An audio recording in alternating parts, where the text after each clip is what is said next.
एक इच्छाधारी नागिन और रानी की कहानी। कर्मों का फल मनुष्य को भोग कर ही जाना पड़ता है। जय श्री कृष्णा, राधे राधे।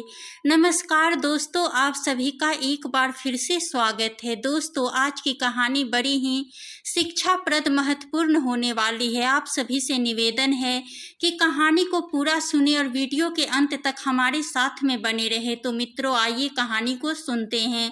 बहुत समय पहले की बात है। एक इच्छाधारी नागिन गर्भवती थी और एक तांत्रिक उस नागिन के पीछे पड़ा हुआ था। नागिन को कुछ भी समझ में नहीं आ रहा था, वह क्या करे। उसके प्रसव का समय निकट आ गया था। नागिन ने अपने मन में विचार किया कि अपने बच्चे को सुरक्षित रखना बहुत ही जरूरी है। इस समय इस राज्य की महारानी भी गर्भवती है, मेरी हालत को जरूर समझेगी। अगर मैं उनके कक्ष में अंडे देती हूँ तो शायद ममता के कारण वह मेरी और मेरे बच्चों की सहायता करेगी। महारानी उससे समय अपने कक्ष में भोजन कर रही थी।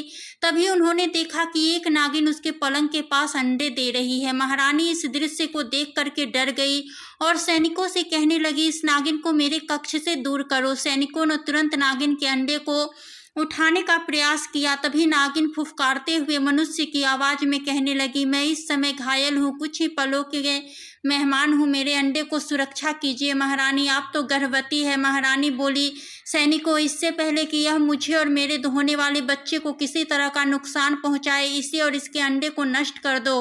नागिन गुस्से में बोली, मैं तुम्हें श्राप देती हूँ कि मेरा सारा जहर तुम्हारी संतान में होगा, जिसका कोई इलाज नहीं होगा।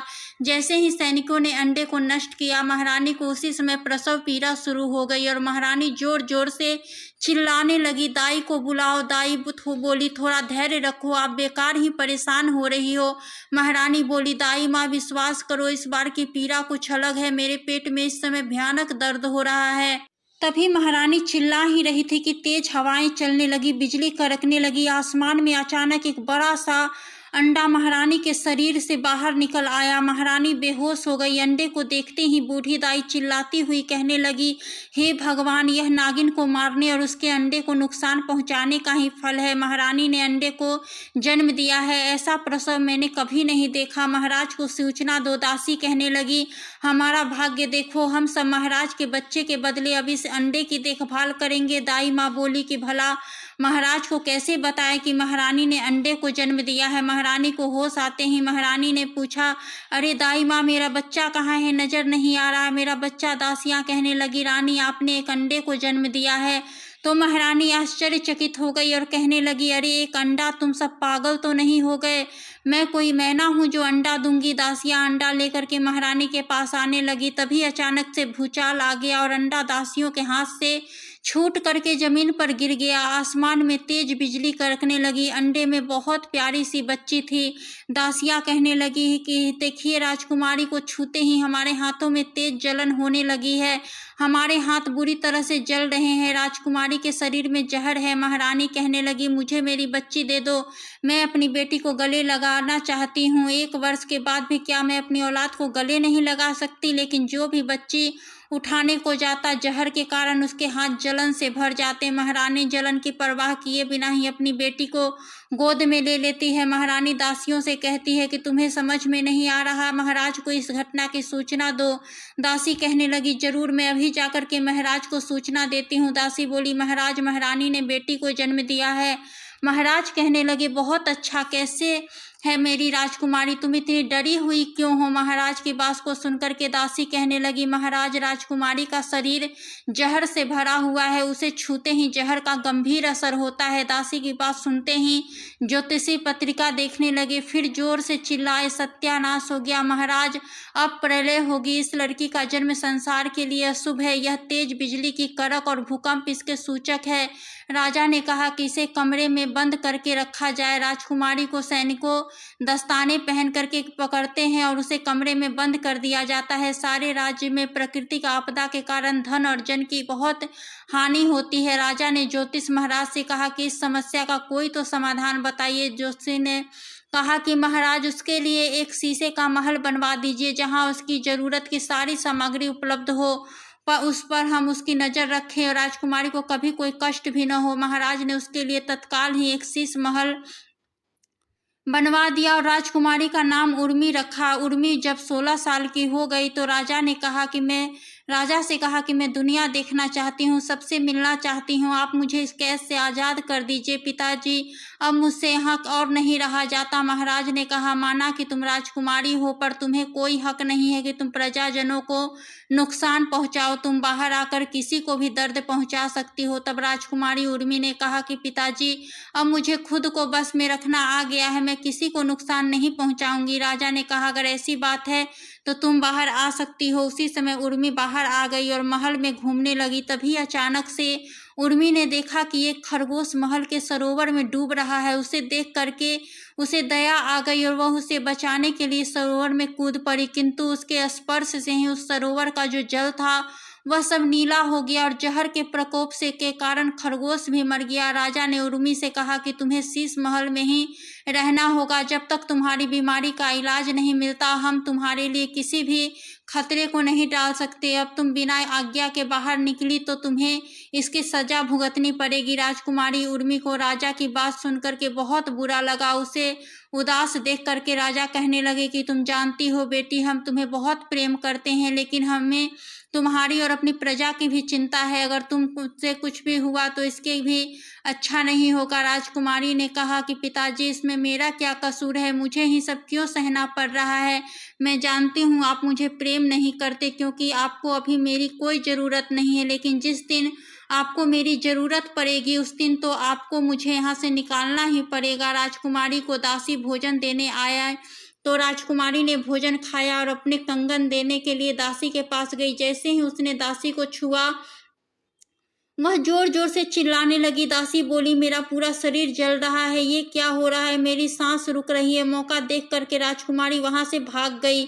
एक दिन तांत्रिक राजकुमारी के पास से गुजरा। तांत्रिक ने सोचा, मुझे ऐसा आभास क्यों हो रहा है कि वह जहरीली नागिन यहीं आसपास ही कहीं है। कुछ देर तलाश करने के बाद तांत्रिक को वह नागिन मिल जाती है। तांत्रिक मंत्र शक्ति से भरा हुआ पानी राजकुमारी के ऊपर फेंकता है और देखते ही देखते राजकुमारी तांत्रिक की कैद में आ जाती है। तांत्रिक उसे ले करके अपने घर चला गया और बोला, मेरे सामने आ जाओ, मैं तुम्हें पहचान लिया है, इच्छाधारी नागिन, मुझसे छुपने की कोई ज़रूरत नहीं है। नागिन कहने लगी कि तांत्रिक, तू मेरे बीच में क्यों आ रहा है? महारानी ने मेरी ममता का अपमान किया है, प्रार्थना करने के बावजूद ही मेरी आंखों के सामने मेरे अंडे को तोड़ दिया। वह अपनी बेटी को भी कभी हृदय से नहीं लगा पाएगी। मैं राजकुमारी का शरीर कभी भी नहीं छोड़ूंगी, सबको मेरे अपमान का बदला भुगतना पड़ेगा। तांत्रिक कहने लगा, नागिन, तू सारे मानव समाज की इस बात का बदला नहीं ले सकती। तू महारानी को क्षमा कर दे या फिर मुझे बता, तेरा क्रोध कैसे शांत होगा? नागिन ने तांत्रिक की बात सुन करके कहा, मेरा क्रोध शांत करना चाहता है तो सुन, महारानी को मुझसे मुकाबला करना होगा। तांत्रिक ने कहा, कैसा मुकाबला?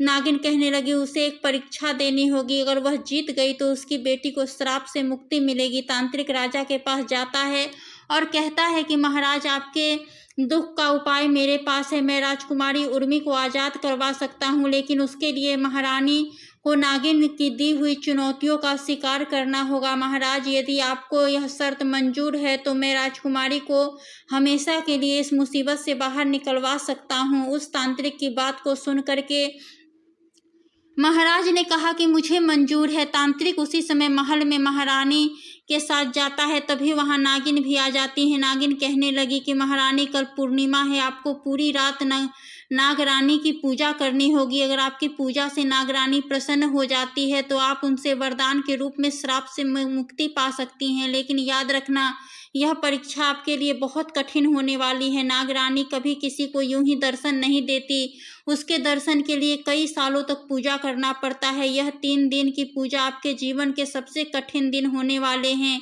या तो आप इस तपस्या के बाद अपनी बेटी को बचा पाओगी, वरना खुद भी मारी जाओगी। क्या आप इस परीक्षा को देने के लिए तैयार हैं? राजा ने कहा, असंभव, ऐसा करने से तो महारानी की मृत्यु निश्चित है। महारानी ने कहा कि हे महाराज, मैं अपने प्राण देने को भी तैयार हूँ, मैं जितना भी कर लूँ उतना कम है। दासियाँ, तुम मेरे वहां जाने की तैयारियां करो। महारानी पूरी रात नागरानी की पूजा करती है और अगले दिन कुएं में प्रवेश करने को तैयार हो जाती है। राजा बोला, हमें कुछ ठीक नहीं लग रहा है। महारानी महारानी ने कहा कि महाराज, मैं जानती हूँ कि आपको मेरी चिंता है, लेकिन मैं अपने पापों की सज़ा कब तक अपनी बेटी को भुगतने दूंगी। मुझे मेरे पापों की सज़ा मिलनी ही चाहिए। अगर मैं ना लौटी तो राजकुमारी का ध्यान रखना और नागिन से कहना कि मुझे माफ़ कर दे। इसके बाद अगले दिन महारानी सुबह सुबह कुएं के पास पहुंच जाती है। राजा ने कहा, हम आपका इंतजार करेंगे, अपना ख्याल रखना। महारानी ने कहा, आप भी अपना ध्यान रखना महाराज। इसके बाद महारानी कुएं के अंदर जाने लगती है। नागिन ने बताया था कि यहीं से नागलोक का रास्ता जाता है। थोड़ा और नीचे जाकर के देखती हूँ, लगता है पानी के अंदर नागलोक जाने का जरूर ही कोई रास्ता है। इसके बाद महारानी कुएं के अंदर जा करके वहां पर एक सर्प की मूर्ति को देखती है और उसके पास तैरते हुए जा करके जाने लगती है। महारानी ने सोचा, यहाँ तो बस एक मूर्ति है, समझ नहीं आ रहा है आगे जाने का रास्ता कहाँ से ढूंढूं। यह ऐसा क्यों है, लग रहा है जैसे कि यह कोई रास्ता है। इसके बाद जैसे ही महारानी उस मूर्ति को छूती है तभी वह गायब हो जाती है और महारानी नागलोक में पहुंच जाती है। उस नागलोक में जब महारानी पहुंचती है तो वहां पे बहुत अंधेरा होता है। तभी वहां एक रोशनी आती है। महारानी उस रोशनी का पीछा करने लगती है और नागलोक पहुंच जाती है। महारानी ने कहा कि हे प्रभु, कृपा कर कीजिए, मैं जिस काम के लिए आई हूँ उससे मुझे सफलता मिल जाए। इसके बाद महारानी उस छोटे से टापू पर जाने लगती है, जहाँ जाकर के पूजा करने लगती है। धीरे धीरे सारे सांप महारानी की तरफ आने लगते हैं और महारानी के शरीर से आ करके सब लिपट जाते हैं, महारानी को डसने लगते हैं और अपनी जहरीली सांसें महारानी की तरफ फैलाने लगते हैं। लेकिन फिर भी महारानी हार नहीं मानती। जहरीले विष के प्रभाव से महारानी बहुत बीमार होने लग जाती है और धीरे धीरे महारानी की सांस लेने में तकलीफ होने लगती है और वहीं उनकी मृत्यु हो जाती है। तभी उनकी आत्मा उनका शरीर छोड़ देती है और तभी वहां नागरानी आ जाती है और कहती है कि आखिर तुम भी यह परीक्षा पास नहीं कर पाई, यही तुम्हारे कर्मों की सजा है, जैसा करोगी वैसा पाओगी। अब तो तुम समझ गई होगी कि पाप करने का अंजाम क्या होता है। नागरानी की बात को सुनकर के महारानी कहने लगी, मुझे मेरे कर्मों का दंड तो मिलना ही था, क्या फर्क पड़ता है कि आज मिले या कल। नागरानी ने कहा, अब कुछ ही देर में यमदूत आते ही होंगे तुम्हें लेने। इसके बाद नागरानी इतना कह करके वहां से चली जाती है। महारानी कहने लगी, मुझे माफ कर देना बेटी, तेरी जिंदगी में दुखों के अलावा मैं तुझे और कुछ नहीं दे पाई, हो सके तो मुझे माफ कर देना बेटी। भगवान मेरी जिंदगी के बदले तुम्हें जीवन दे देता तो कितना अच्छा होता। तभी वहां नागरानी आ जाती है और नागरानी कहती है, उठो पुत्री। महारानी बोली, नागरानी आप। नागरानी ने कहा, आखिरकार तुम ममता का सही मतलब समझ ही गई हो। मुझे खुशी हुई यह जान करके कि तुम्हारा जिंदगी में तुम बचना चाहती हो, तो अपनी जिंदगी बचाना चाहती हो, अपनी बेटे की जीवन बचाना चाहती हो। उसकी बात सुन करके महारानी ने कहा कि नागरानी, आज तक मैंने अपनी बेटी को सिर्फ दुखों के अलावा कुछ नहीं दिया। अगर आप अपनी जिंदगी का मोह रखूंगी तो जी नहीं पाऊंगी। कभी मेरी बेटी की खुशियां भरी जिंदगी का वरदान दे दो, ताकि उसके जितना दुख सहा है उसकी भरपाई हो सके। मैं जहाँ भी रहूंगी खुश रहूंगी। नागरानी बोली, ठीक है, तुम्हारी बेटी को सदैव खुशियों से भरी जिंदगी का वरदान देती हूँ। तुम आखिरी बार अपनी बेटी को मिल सकती हो, लेकिन वह तुम्हें देख नहीं पाएगी। तभी वहां नागिन आ जाती है। नागिन बोली, नागरानी एक विनती आपसे। नागरानी ने कहा, बोलो। नागिन ने कहा कि आपने ही कहा था कि जिंदगी के बदले जिंदगी, राजकुमारी की जिंदगी के बदले मेरी जिंदगी ले लीजिए। अपनी संतानें को ऐसे भी मैं जिंदगी जीने का कोई उद्देश्य नहीं है। मेरी समझ में नहीं आता, खुद तो अपनी संतान का सुख न पा सकी, कम से कम किसी को और सुख देकर के दिल का बोझ तो कम कर सकती हूँ। नागरानी ने कहा, तुम सच में महान हो नागिन, मैं तुमसे बहुत प्रसन्न हूँ। जाओ और अपनी नई जिंदगी की शुरू करो। तुम जल्द ही माँ बनोगी और वह बनोगी और साम्राज्य की नई नागरानी। यह मेरा वरदान है तुम्हारी बेटी के लिए। और महारानी, तुम भी जाओ और अपने परिवार वालों के साथ एक नई जिंदगी की शुरुआत करो। इसके बाद नागरानी वहां से चली जाती है। महारानी ने कहा, मुझे माफ कर देना नागिन, तुम्हारे सामने जितनी माफी मांग लूं उतना भी कम है। हो सके तो मुझे माफ कर देना। आज से लेकर तुम्हारे प्रसव तक तुम हमारी सारी जिम्मेदारी हमारी होगी।